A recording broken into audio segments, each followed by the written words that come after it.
Hello मेरे प्यारे बच्चों, मैं हूं कुलदीप शर्मा आपके साथ केएस इंस्टीट्यूट के लाइव ऐप पर। And this is the 11th lecture of alcohol, phenols and ethers. और फिनोल्स तो हम कल कंप्लीट कर ही चुके थे। आज हम करेंगे some important commercial preparation of alcohols. तो बहुत ही ज़्यादा इम्पोर्टेंट लेक्चर होने वाला है आपके एग्जाम के पॉइंट ऑफ व्यू से। तो इसमें एक कॉम्पिटिशन से भी क्वेश्चंस आपके आएंगे और बोर्ड में भी क्वेश्चंस आएंगे। बहुत ही सिंपल और इजी लैंग्वेज में मैं आपको इसको एक्सप्लेन करूंगा।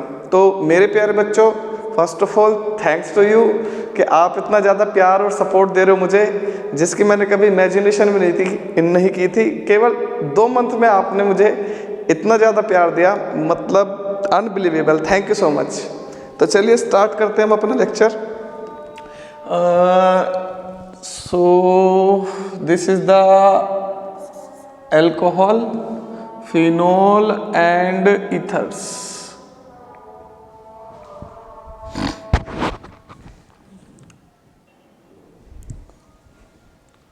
तो ये है lecture number 12 and topic is commercial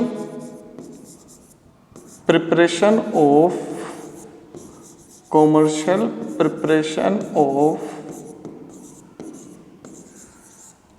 methanol and ethanol. तो अब तक हमने जितने भी प्रिपरेशन करी थी ना, वो करी थी हमने लेबोरेटरी प्रिपरेशन, मतलब हम लैब में उनको कैसे बनाएंगे। आज ये जो 2 कंपाउंड है, मीथेनॉल और इथेनॉल, ये बहुत ही ज़्यादा इम्पोर्टेंट कंपाउंड है, क्योंकि इनकी बहुत ही ज़्यादा ज़रूरत होती है हमें लार्ज स्केल पर बनाने की, क्योंकि इनसे बहुत ही ज़्यादा कंपाउंड्स हमें बनाने होते हैं। इथेनॉल और मीथेनॉल बहुत ही ज़्यादा यूजेस हैं, इनके वास्ट यूजेस हैं। तो इसीलिए इनको लार्ज स्केल पर बनाना होता है, इसलिए इनको करते हैं हम कमर्शियल प्रिपरेशन। कमर्शियल मतलब व्यापार करने के लिए, बिजनेस करने के लिए। इसको इंडस्ट्रीज में प्रोडक्शन इसकी करते हैं बहुत लार्ज स्केल पर, बहुत ज़्यादा। तो सबसे पहले करते हैं हम कमर्शियल प्रिपरेशन। कमर्शियल प्रिपरेशन का दूसरा नाम है इंडस्ट्रियल प्रिपरेशन। तो मीथेनॉल पहले करेंगे हम, मीथेनॉल का प्रिपरेशन। तो मीथेनॉल का जो फॉर्मूला होता है, it's molecular formula is CH3OH। Methanol का मॉलिक्यूलर फॉर्मूला है CH3OH और इसका जो कॉमन नेम है वो है मिथाइल अल्कोहल।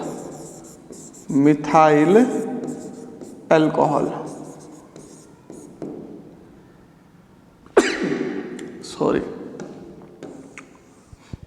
अब इसको वुड स्पिरिट भी बोलते हैं। It is also called would spirit. Methanol is also called would spirit. तो मीथेनॉल को वुड स्पिरिट भी बोलते हैं। क्यों? Because it is also called would spirit because it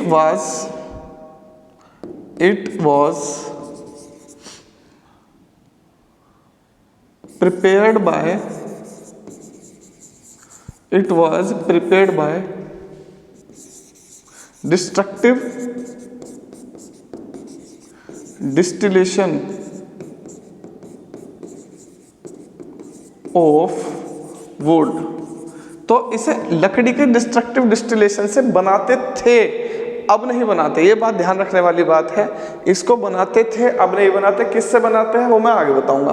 तो एक्चुअली में होता क्या था, जो लकड़ी होती है ना, आपने देखा होगा जो फ्रेश लकड़ी होती है ट्रीज की, उसको कट कर देंगे छोटे छोटे पीसेस में, और जब उसको हम उसका डिस्टिलेशन करेंगे, मतलब उसे हीट करेंगे, तो जब आप उसे हीट करोगे उसमें से लिक्विड निकलेगा। वो जो लिक्विड निकलता है ना, उसके अंदर मीथेनॉल होता है। फिर उस मीथेनॉल को अलग करेंगे। तो एक्चुअली में इसका यूज़ करते थे, अब नहीं करते। अब क्यों नहीं करते? क्योंकि इससे मीथेनॉल को सेपरेट करना होता है डिफिकल्ट, मतलब एक बड़ा प्रोसेस है, इतना इजी प्रोसेस नहीं है। मतलब पहले लकड़ी से निकालेंगे लिक्विड, उस लिक्विड को बोलते हैं पायरोलिग्नियस एसिड। पायरोलिग्नियस एसिड में 3 ऑर्गेनिक कंपाउंड होते हैं। एक ऑर्गेनिक कंपाउंड है एसीटोन, दूसरा ऑर्गेनिक कंपाउंड है मीथेनॉल, तीसरा ऑर्गेनिक कंपाउंड है एसिटिक एसिड, और वाटर भी होता है इसके अंदर। मतलब इन सबको सेपरेट करना होता है। So it is a very difficult task. तो इससे बचने के लिए हमें क्या करना है, एक नया मेथड हमको, मतलब मॉडर्न टेक्नोलॉजी और मॉडर्न मेथड हमने बनाया हुआ है, उससे बनाते हैं हम क्या, मीथेनॉल। तो अब तो इसको यूज़ करते नहीं है तो इसको पढ़ाना बेकार है, लेकिन फिर भी मैं आपको बता देता हूँ क्या करते हैं हम। वुड को छोटे छोटे पीसेज में कन्वर्ट करके एक बहुत बड़े वेसल में उसको हीट करते हैं, उससे लिक्विड निकलता है, उस लिक्विड को बोलते हैं पायरोलिग्नस एसिड। और पायरोलिग्नस एसिड में मीथेनॉल, एसीटोन, एसिटिक एसिड, ये 3 मेन ऑर्गेनिक कंपाउंड होते हैं। अब इनमें क्या काम करेंगे, लाइम से पास करेंगे इनकी वेपर्स को, तो वहाँ पर जो एसिटिक एसिड है पहले वो कैल्शियम एसीटेट में कन्वर्ट होकर सेपरेट आउट हो जाएगा, फिर उसको अलग सल्फ्यूरिक एसिड से ट्रीट करा के एसिटिक एसिड कन्वर्ट कर लेंगे। अब केवल उसमें बचेगा एसीटोन और बचेगा उसमें मीथेनॉल। अब उसमें कैल्शियम क्लोराइड से ट्रीट करा के मीथेनॉल को सेपरेट कर लेंगे, एसीटोन अलग हो जाएगा। तो मतलब ये काफ़ी बड़ा प्रोसेस है, इतना ईजिली हम इससे मीथेनॉल नहीं बना सकते, तो इसको भूल जाओ। अब इसको केवल आपने समझना था कि हम इसे वुड स्प्लिट क्यों कहते हैं, इसका नाम वुड स्प्लिट क्यों है, क्योंकि ये वुड से बनता था इसलिए इसका नाम वुड स्प्लिट है। तो अब इसको कैसे बनाते हैं, क्यों बनाते हैं, तो बनाते इसलिए हैं क्योंकि बहुत सारे ऑर्गेनिक कंपाउंड इससे बन जाते हैं। ठीक है, कैसे बनाते हैं? सो नाउ अडेज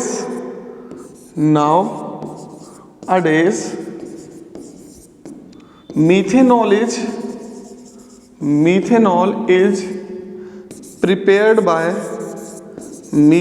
is prepared by the hydrogenation of, और हाइड्रोजनेशन भी कैसा होगा, catalytic hydrogenation,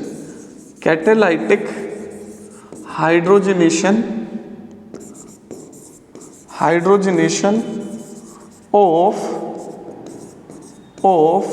water gas, catalytic hydrogenation of water gas. अगर आपसे कोई पूछ ले वाटर गैस क्या है, तो आप बोलोगे water gas is the mixture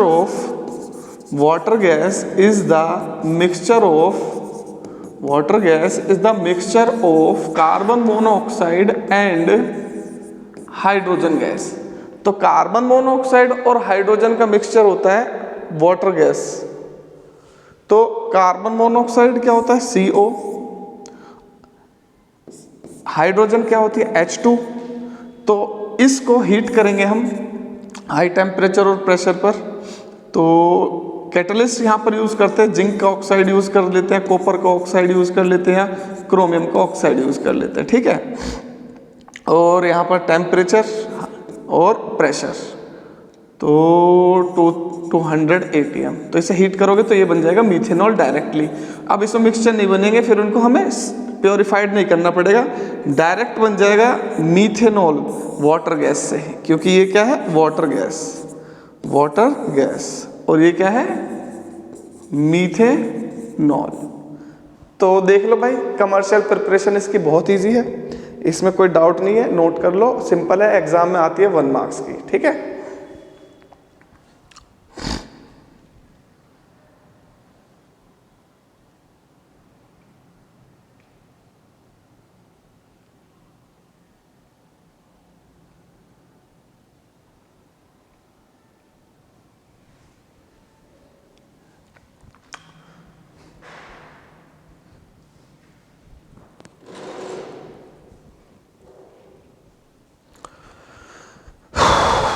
चलो बेटा, हो गया होगा नोट।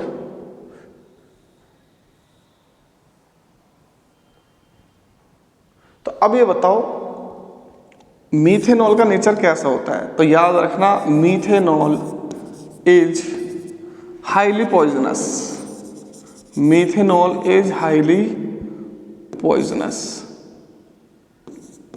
और हाईली पॉइजनस क्यों है? अब अल्कोहल का ही मेंबर है तो ये पॉइजनस है, अदर वाले भी पॉइजनस है, हाँ, लेकिन कम पॉइजनस है वो। जैसे जैसे मोलर मास बढ़ेगा, जो इनका पॉइजनस नेचर है वो कम होता चला जाएगा। ये सबसे ज़्यादा पॉइजनस है। तो ये सबसे ज़्यादा पॉइजनस क्यों है? Due to oxidation of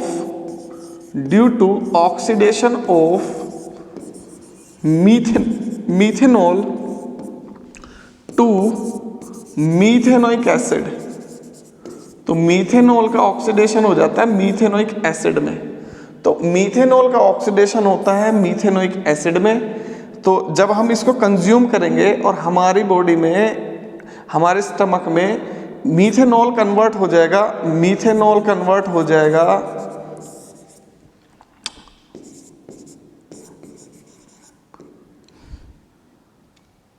methanoic acid में, तो इसकी वजह से इसका नेचर क्या, इसकी वजह से पॉइजनस नहीं है, ये कन्वर्ट इसमें हो जाता है और इसका नेचर होता है पॉइजनस, तो इसलिए ये पॉइजनस हो जाता है।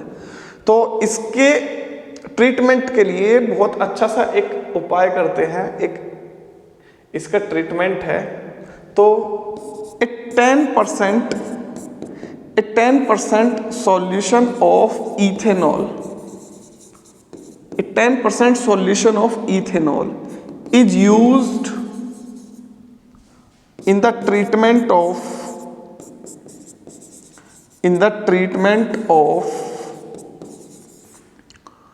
the poisoning effect of methanol। तो अगर मीथेनॉल किसी ने कंज्यूम कर लिया है और उससे बचाना है, तुमको ट्रीटमेंट करना है आपको उसका, तो आपको उसका ट्रीटमेंट करने के लिए उसमें क्या मिलाना है, उसमें मिक्स पिला देना उसे इथेनॉल। जब आप उसे इथेनॉल पिलाओगे तो मीथेनॉल के ऑक्सीडेशन का जो प्रोसेस है वो स्लो डाउन हो जाएगा और इथेनॉल का ऑक्सीडेशन स्टार्ट हो जाएगा। अब प्रेफरेंशियली इथेनॉल का ऑक्सीडेशन स्टार्ट हो जाएगा, सो preferentially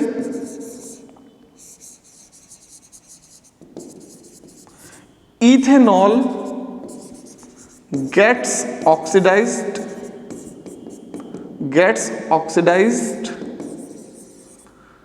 to ethanoic acid and slow down the oxidation of methanol. तो जब आप उसे इथेनॉल पिला दोगे तो इथेनॉल का ऑक्सीडेशन स्टार्ट हो जाएगा, मीथेनॉल का स्लो डाउन हो जाएगा। जब इथेनॉल का ऑक्सीडेशन स्टार्ट हो जाएगा तो इथेनोइक एसिड बनेगा, वो पॉइजनस नहीं है नेचर में, तो हमारी किडनी को एनफ टाइम मिल जाएगा इसको मीथेनॉल को बॉडी से बाहर निकालने के लिए विदाउट ऑक्सीडेशन। अगर ऑक्सीडेशन हो गया तो पॉइजनस नेचर है इसका।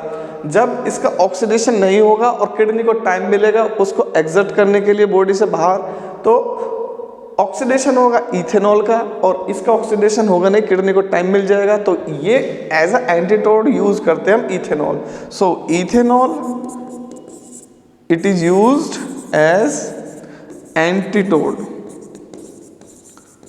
in the treatment of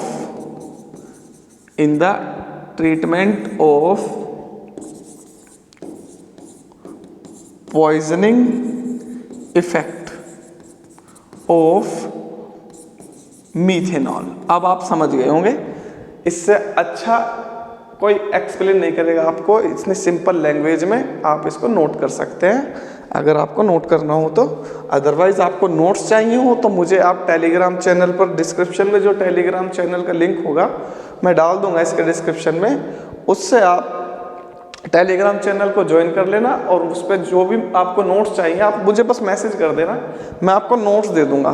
ठीक है, सारे नोट्स दे दूंगा मैं आपको, कोई से भी चैप्टर के नोट्स चाहिए होंगे ना, सारे नोट्स मिल जाएंगे आपको। और अगर आप यार चैनल में कोई भी लेक्चर देख रहे हो तो मेरी आपसे रिक्वेस्ट है, लेक्चर आप जब देखोगे ना, कभी भी बीच में से कोई सा भी लेक्चर मत देखना, स्टार्टिंग से एंड तक लेक्चर देखना। जैसे सपोज करो आपने अल्कोहल, फिनॉल और ईथर स्टार्ट किया तो लेक्चर नंबर 1 से स्टार्ट करना और चलते रहना कंटिन्यूसली। एक लेक्चर एक दिन में देखोगे तो दूसरा लेक्चर दूसरे दिन में, तीसरा लेक्चर तीसरे दिन में, ऐसे ही आप सारे लेक्चर फिनिश कर लो। आप देखोगे बहुत जल्दी आपके अंदर चेंज आ जाएगा, आपको केमिस्ट्री बहुत अच्छी लगने लगेगी।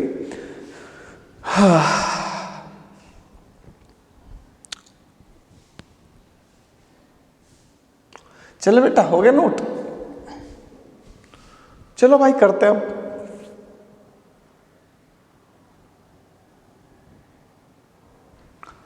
Number 2, commercial preparation of ethanol. तो इथेनॉल का भी कमर्शियल प्रिपरेशन बहुत ज़्यादा इंपॉर्टेंट है, वैसे इंपॉर्टेंट बहुत ज़्यादा है ये। ठीक है, तो इथेनॉल आपको पता ही है, इसका मॉलिक्यूलर फॉर्मूला होता है CH3 CH2OH, कहीं कहीं पे आपको ऐसे भी लिखा मिलेगा C2H5OH, और इसका जो कॉमन नेम है वो है, इसका कॉमन नेम है इथाइल अल्कोहल, इसको बोल देते हैं इथाइल अल्कोहल, ठीक है। और क्या है, तो अगर कभी अल्कोहल बोलते हैं तो कॉमन अल्कोहल यही होता है। अगर कभी किसी ने बोल दिया ना अल्कोहल है किसी भी चीज़ में, तो वो ये अल्कोहल होता है। वैसे अल्कोहल की पूरी एक फैमिली होती है, लेकिन ये है एक कॉमन अल्कोहल, इसे बोल देते हैं, ठीक है। अब कैसे बनाते हैं इसको? So ethanol is prepared bye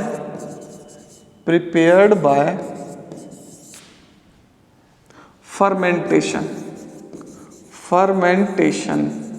तो इथेनॉल को हम फर्मेंटेशन से बनाते हैं भाई। फर्मेंटेशन का मतलब समझते हो ना?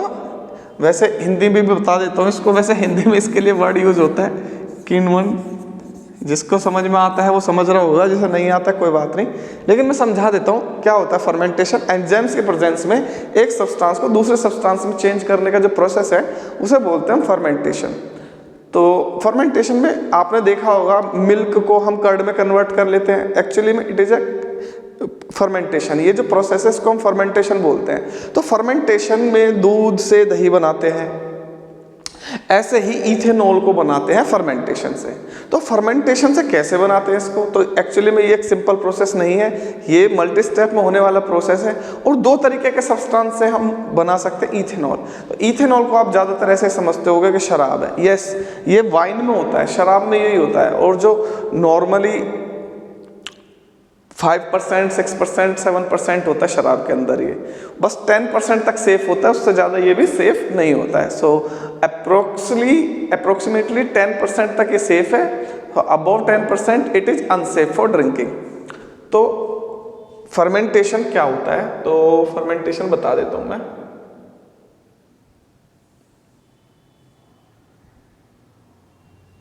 So it is a process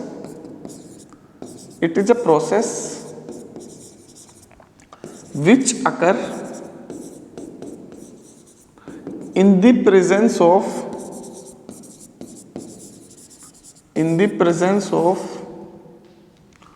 enzymes।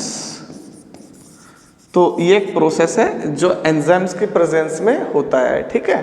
तो ये है फर्मेंटेशन। अब फर्मेंटेशन से हम दो तरीके से बना सकते हैं। एक तो फर्मेंटेशन करके शुगर सब्सटेंस का, और दूसरा फर्मेंटेशन करके स्टार्च सब्सटेंस का। तो first method is fermentation of, जैसे कि grapes, fermentation of substances containing sugar. इससे बना सकते हैं हम इथेनॉल। सुना भी होगा आपने कि गन्ने के रस से शराब बनती है। यस, ये सच बात है भाई, बिल्कुल गन्ने के रस से शराब बनती है। सेकंड है fermentation of substances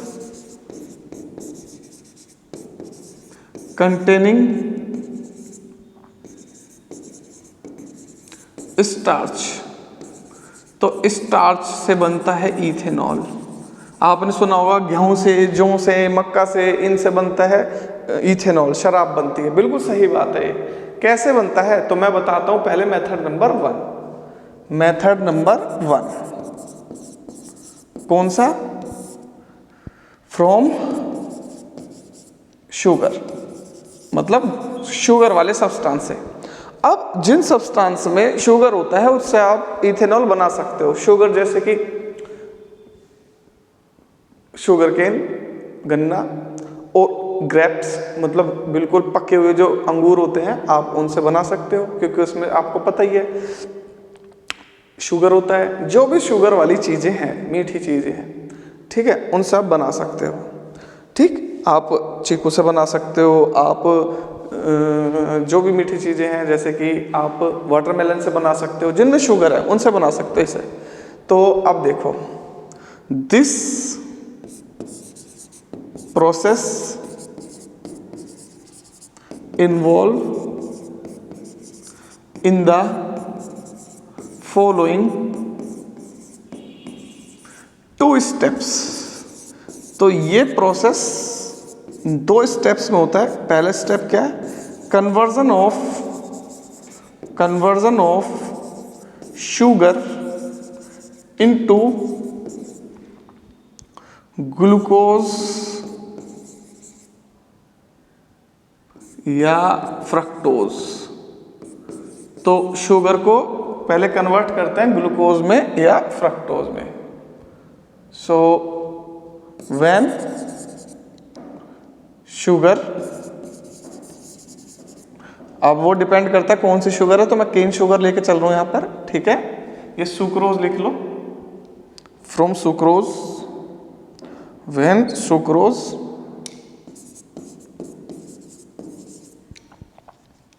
undergoes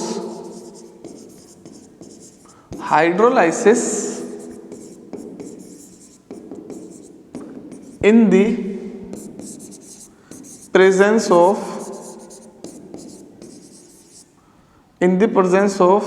invertase enzyme,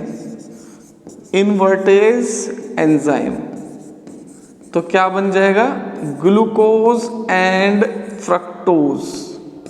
तो ग्लूकोज एंड फ्रक्टोज बन जाएगा, glucose and fructose are formed.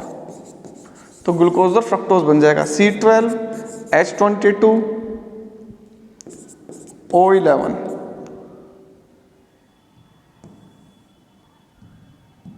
Plus H2O, तो ये हो जाएगा इनवर्टेज। ये डिकम्पोज हो जाएगा क्योंकि ये डाइसैकेराइड है, ये है सुक्रोज और सुक्रोज है डाइसैकेराइड, डाइसैकेराइड कार्बोहाइड्रेट। तो डाइसैकेराइड कार्बोहाइड्रेट्स वो होते हैं जो 2 मोनोसैकेराइड यूनिट्स में डिकम्पोज हो जाएं। तो इससे एक तो मोनोसैकेराइड बनेगी ग्लूकोज और दूसरी मोनोसैकेराइड बनेगी फ्रक्टोज। तो this is glucose and this is fructose. तो ये हो गया step 1। Step 2,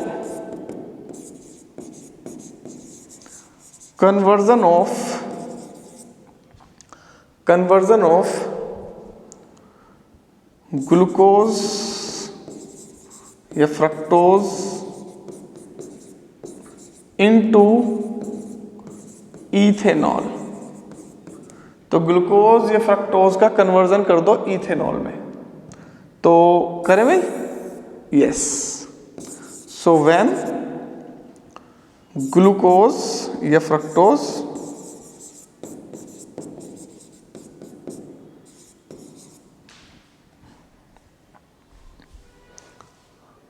undergoes fermentation in the presence of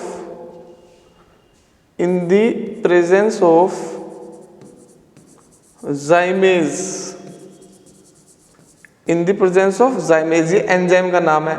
enzyme की पहचान ये होती है कि लास्ट में ASE ये लिखा हुआ मिलता है एंड में, किसी भी नाम के आगे। देखो जैसे ये इन्वर्टेज एज लगा हुआ है, जाइमेज एज लगा हुआ है, जैसे वो लैक्टेज एज लगा हुआ है, डायस्टेज एज लगा हुआ है। तो जिनके लास्ट में एज होता है वो एंजाइम्स हैं। ये नेमिंग एंजाइम्स के UPSC, ठीक है।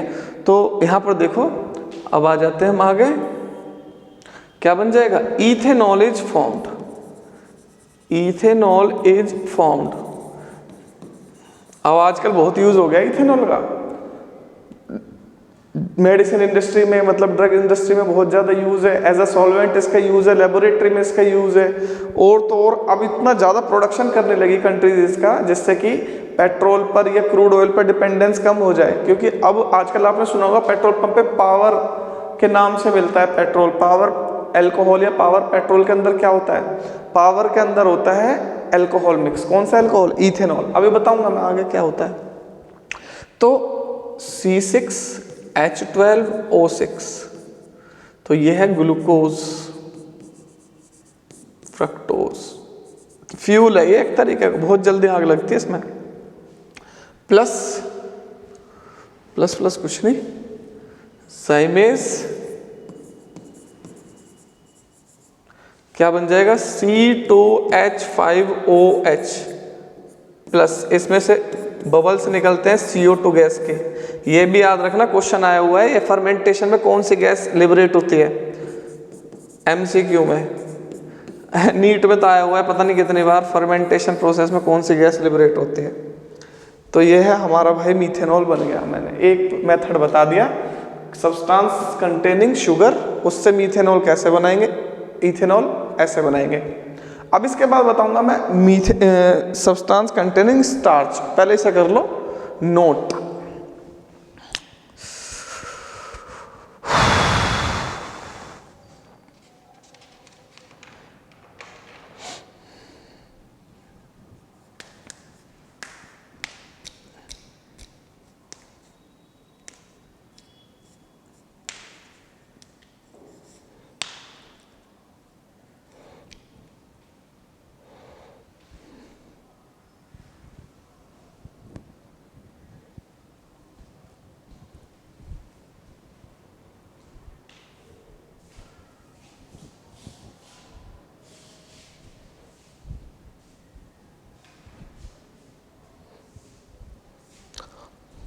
चलो बेटा करते हैं अब नेक्स्ट।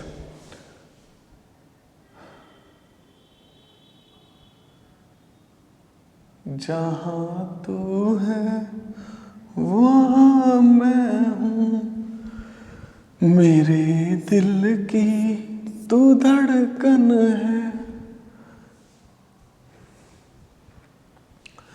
मैं साहिल हूं तू कौन मंजिल है।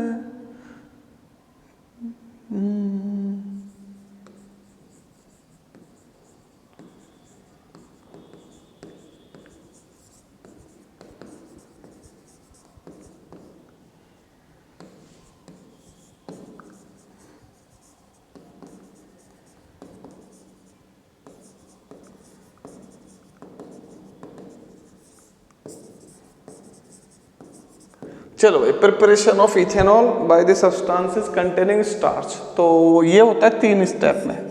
So this involves in the following 3 steps. 3 steps में होती है। Step first, conversion of starch into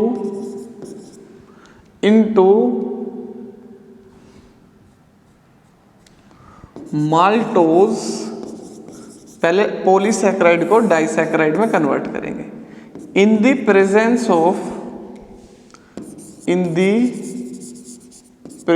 of diastase enzyme, in the presence of diastase enzyme. तो बेटा ये है C6H10O5 होल एन, इसका नाम है स्टार्च। ठीक है, इसका कर दो हाइड्रोलाइसिस और ये कर दो डायस्टेज के प्रेजेंस में। तो ये कन्वर्ट हो जाएगा माल्टोज में।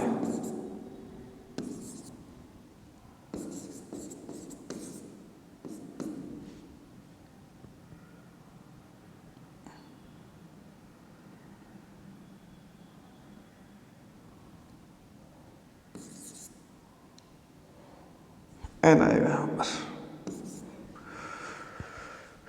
ठीक है बेटा, स्टेप 2 ये है maltose. Step 2, conversion of maltose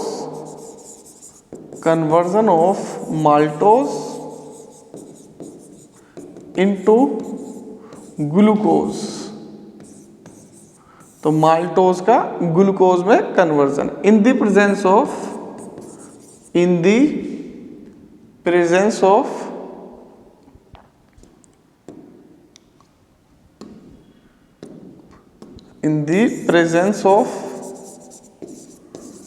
maltase.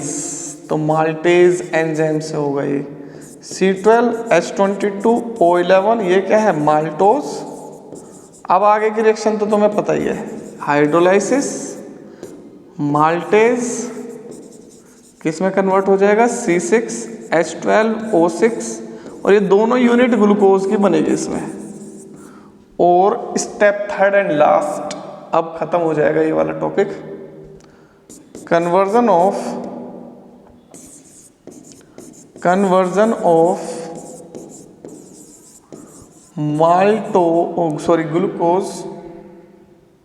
Glucose into ethanol. तो ग्लूकोज का इथेनॉल में कन्वर्जन, तो ग्लूकोज क्या होता है, C6H12O6। अब इसको ट्रीट कर दो आप जाइमेज एंजाइम के साथ पहले की तरह ही, तो क्या बन जाएगा 2C2H5OH प्लस 2CO2। तो देखो दो स्टेप बिल्कुल सेम है, ये स्टेप पहले वाले ही है, बस एक स्टेप एक्स्ट्रा हो गया यहाँ पर। पहले माल्टोज बनाया, माल्टोज से ग्लूकोज, ये पहले वाला ही है। यहाँ पर 2 यूनिट बनी हुई है, ये मैंने एक साथ 2 करके लिख दी, इसमें कंफ्यूज मत होना, आप इसको ऐसे भी लिख सकते हो, ठीक है, आप इसको ऐसे भी लिख सकते हो, क्योंकि यहाँ पे जो दोनों यूनिट बनेंगी दोनों ग्लूकोज की बनेगी। उसमें एक ग्लूकोज बना था, एक फ्रक्टोज बना था, इसमें यहाँ भी ग्लूकोज बनेगा और यहाँ भी ग्लूकोज बनेगा, तो इसमें कंफ्यूज मत होना, ये बिल्कुल सेम है, बस यहाँ सुक्रोज था, वहाँ ग्लूकोज फ्रक्टोज था, यहाँ माल्टोज है, यहाँ ग्लूकोज है, और यहाँ ग्लूकोज से क्या बन जाएगा, इथेनॉल। तो ये 3 स्टेप है, कर लो नोट बेटा, फिर दोबारा से बताता हूँ इसे।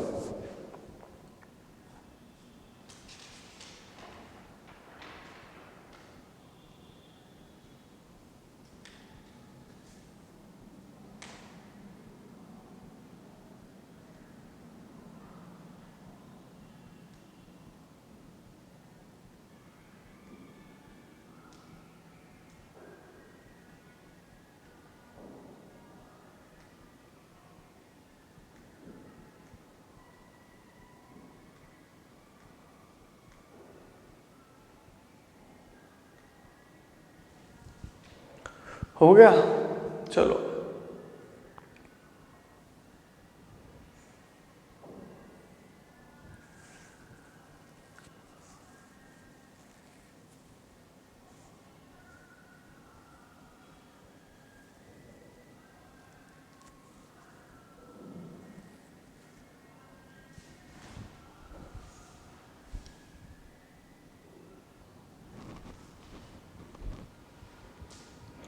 चलो बेटा, होगी ना। इसमें एक छोटी सी बैलेंसिंग रह गई, यहाँ पर N आ जाएगा, वाटर के साथ N आएगा, N है ना इसके भी, तो जब भी तो ऐड होंगे 6 कार्बन है, 6 2 12, और हाइड्रोजन 10 20 N2 12, और ऑक्सीजन 10 N1 11। सही है, अब सही है, N आएगा यहाँ पर, बाकी सब सही है, एकदम एक्यूरेट है, मजा आ गया, फुल एंजॉय करो। तो हम जब फर्मेंटेशन करते हैं तो इसके लिए कुछ कंडीशंस होती हैं, वो कंडीशंस हमें फॉलो करनी पड़ती हैं, तभी हमारा फर्मेंटेशन अच्छा होता है, अदरवाइज प्रोडक्ट सही नहीं बनेगा। तो इसको बोलते हैं ऑप्टिमम या favourable conditions for fermentation, favourable conditions for fermentation.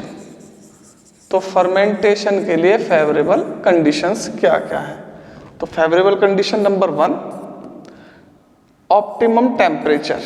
Optimum temperature क्या है, तो ऑप्टिमम टेम्परेचर पता है क्या होता है, एक सर्टेन टेम्परेचर पर एंजाइम्स ना ज़्यादा एक्टिव होते हैं, अगर उससे कम टेम्परेचर होगा तो इनएक्टिव हो जाएंगे, और ज़्यादा टेम्परेचर होगा तब भी इनएक्टिव हो जाएंगे। आपने कभी देखा होगा जब गरम गरम दूध होते हैं तो हमारी मम्मी उसमें है ना एकदम से दही नहीं डालती है, उसके अंदर एकदम से एंजाइम्स नहीं डालती है, क्यों, क्योंकि वो जो एंजाइम्स हैं वो डेड हो जाएंगे, ज़्यादा हीट में, ज़्यादा टेम्परेचर में इनएक्टिव हो जाएंगे।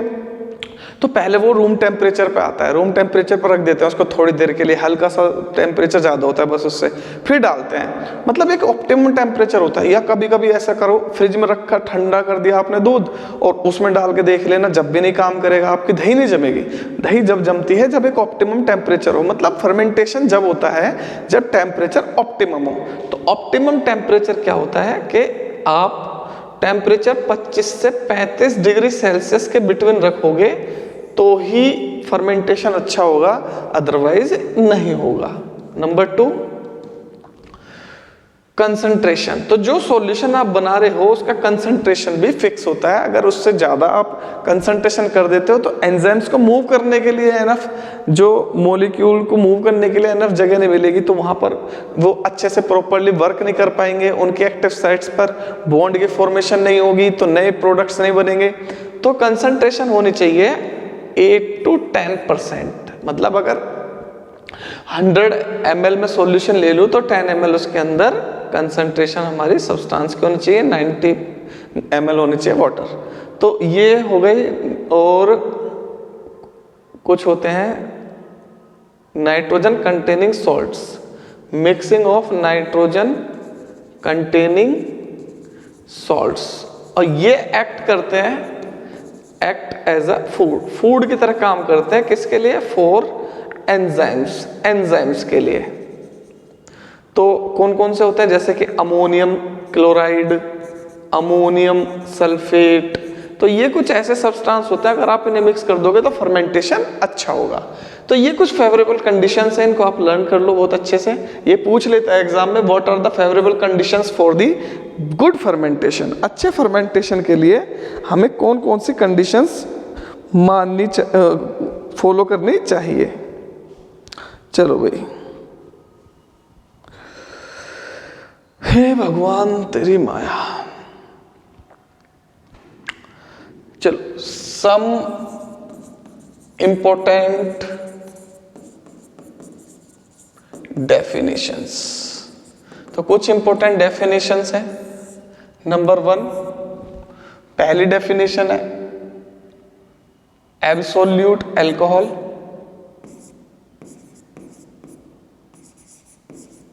एब्सोल्यूट अल्कोहल किसे कहते हैं?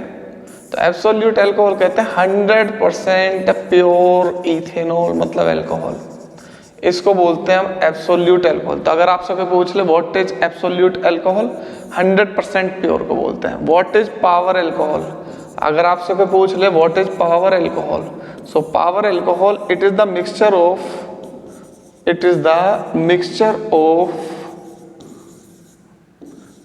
20% ethanol and 80% petrol with benzene। तो यह है पावर अल्कोहल, 2 हो गए। नंबर 3,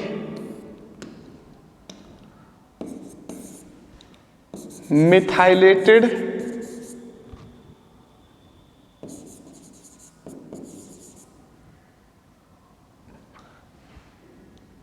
स्पिरिट, और इसका दूसरा नाम है डीनेचर्ड अल्कोहल। चलो पहले इन्हें नोट करो जल्दी से, फिर इस तीसरी डेफिनेशन को बताता हूं। ये मोस्ट इंपॉर्टेंट है इन दोनों में, नोट करो पहले 1 मिनट। गर्मी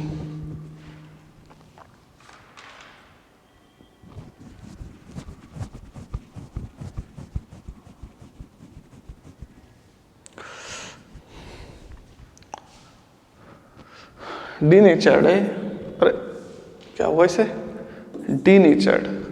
तो ऐसा होता है कि इथाइल अल्कोहल ना, इथाइल अल्कोहल का यूज तो बहुत इंपॉर्टेंट है ही, तो इसलिए इसको हम बहुत ज़्यादा क्वांटिटी में बनाते भी हैं। तो इसका जो यूज़ है उसको मिसयूज़ कर देते हैं लोग। मतलब इसको क्या काम करते हैं, बनाया तो था कमर्शियली प्रिपरेशन के। अब सपोज करो कि हमें किसी भी दवाई में यूज़ करना है इथेनॉल का, तो अब लोग उस इथेनॉल को दवाई में यूज़ करने के बजाय अगर उसको पीने लग जाए, तो मतलब जहाँ उसका यूज़ होना था वहाँ यूज़ ना करके उसको उसकी जगह, इथेनॉल की जगह कोई दूसरा सब्सटेंस डाल देंगे और इथेनॉल को यूज़ कर लेंगे अपने आप में। तो क्या काम कर रहा है गवर्नमेंट ने, इथेनॉल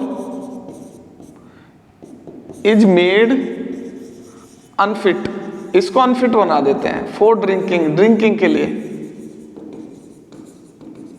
ड्रिंकिंग के लिए अनफिट बना देते हैं इसे। जितना खुद बना, गवर्नमेंट खुद जितना बनाना बना देगी, उसके बाद इसे अनफिट कर देगी अगर कोई और से यूज़ करना है तो। फॉर ड्रिंकिंग बाय मिक्सिंग, क्या मिक्स करेंगे इसको अनफिट बनाने के लिए? सम poisonous substances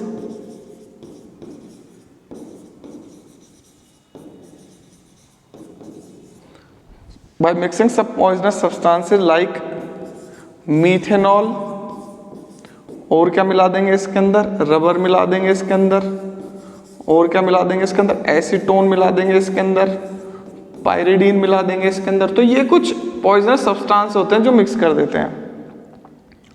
to prevent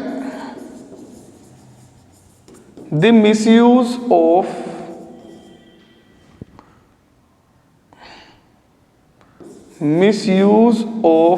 ethanol, तो इस मिक्सचर को बोलते हैं, this is called denatured spirit, this is called denatured spirit, इसको बोलते हैं हम डीनेचर्ड स्पिरिट। तो नोट कर लो भाई इसे। फिर अब इसके बाद लेक्चर नंबर 13 आ जाएगा। आज ही लेक्चर, आज बाई संडे फायदा तो उठाऊंगा। लेक्चर 12 हो गया कंप्लीट, लेक्चर 13 अभी थोड़ी देर में आ जाएगा आपका। लेक्चर 13 में कराऊंगा मैं ईथर्स, और ईथर्स होने के बाद चैप्टर हो जाएगा खत्म। ईथर्स वाला 2 लेक्चर में कराऊंगा यार, 13 और 14, मतलब एक में तो कराऊंगा प्रिपरेशन और एक में कराऊंगा फिजिकल एंड केमिकल प्रॉपर्टीज, क्योंकि वो छोटा है। इसमें ईथर्स बहुत कम रिएक्टिव होता है ना, तो केमिकल प्रॉपर्टीज कम है उसकी, तो उसको यूज कम करेंगे, मतलब उसकी फिजिकल और केमिकल एक ही रिएक्शन में हो जाएगी। चलो एक चीज और रहेगी यार, उसे और कर देते हैं, वो रह गई मेरे दिमाग से निकल गई। Fermentation occurs in anaerobic conditions, anaerobic conditions में होता है फर्मेंटेशन, मतलब in the absence of air, in the absence of air. क्यों करते हैं in the absence of air? Because question है एग्जाम का कि fermentation occur in the absence of air, why? Because ethanol oxidized by air